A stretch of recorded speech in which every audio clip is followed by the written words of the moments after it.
હાલ ગોવા ખાતે યોજાયેલી Goa natural body building super show સ્પર્ધાની વિવિધ કેટેગરીમાં વડોદરા શહેરની ચિતિક્ષા પટેલે અનેક મેડલ પ્રાપ્ત કરી અને શહેરનું નામ રોશન કર્યું.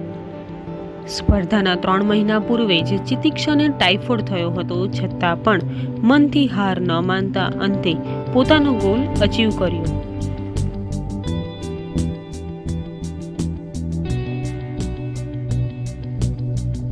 મેં MS યુનિવર્સિટીથી હેલ્થ એન્ડ ફિટનેસના કોર્સીસ કર્યા. ત્યાર પછી નાના મોટા ફિટનેસના રિલેટેડ જે કોર્સીસ હોય છે, જેમ કે એરોબિક્સ છે, ઝુમ્બા છે, પિલાટેસ છે, ડાયટ રિલેટેડ કોઈ નોલેજ લીધું હતું. ત્યાર સુધી એ બધું ચાલ્યું છે.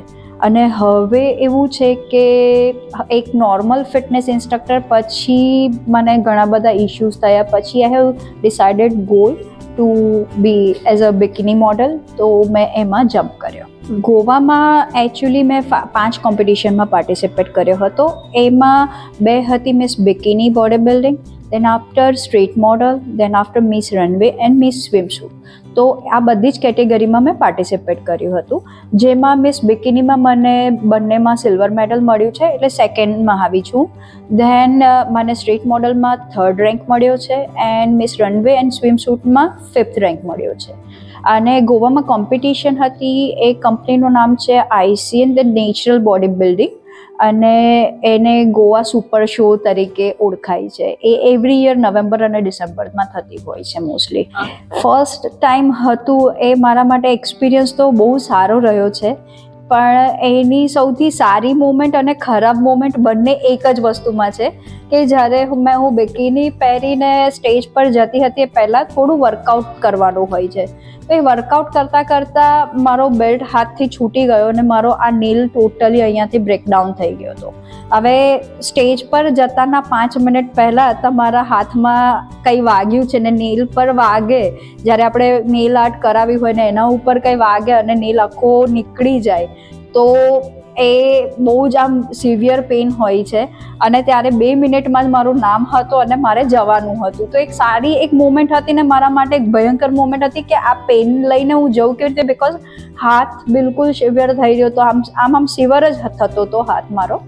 અને પાણી બી નહોતું પીવાનું કે જમવાનું બી હતું, પણ એટલું બધું નહીં કે એઝ કમ્પેર ટુ આપણે રેગ્યુલર ખાતા હોઈએ. તો બોડી બિલ્ડિંગમાં જવા માટે લાઈક ઘણા બધા પ્રોબ્લેમ્સ આપણે સફર કરવાના હોય છે, જે ડાયટને લઈને, પાણીના લઈને. તો એ બધામાં આ એક મેઇન વસ્તુ હતી ને એને લઈને મેં મારી જાતને શો કર્યું કે નહીં, હવે આ માઇન્ડસેટ અહીંયા જ રાખ, પતી ગયું, પાછળ તો કંઈ જ નથી, દુખે છે પતાવીને આવ, પછી પાછું એને થોડો ફેસ કરજે, વાંધો નહીં આવે.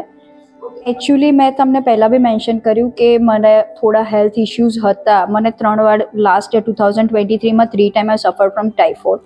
ત્યાર પછી મારું વેઇટ ગેઇન થવા લાગ્યું. ઇટ્સ લાઈક 65 kg સુધી પહોંચી ગઈ હતી. હું ચાલતી હતી તો બી મને શ્વાસ ચડતો હતો. And as a fitness instructor, અગર હું 65 kgથી અહીંયા ઊભી રહું છું તો મારા ક્લાયન્ટ મને જોઈને શું વિચારશે? પહેલો ક્વેશ્ચન તો મને એ જ થયો, મારી પાસે આવશે કોણ?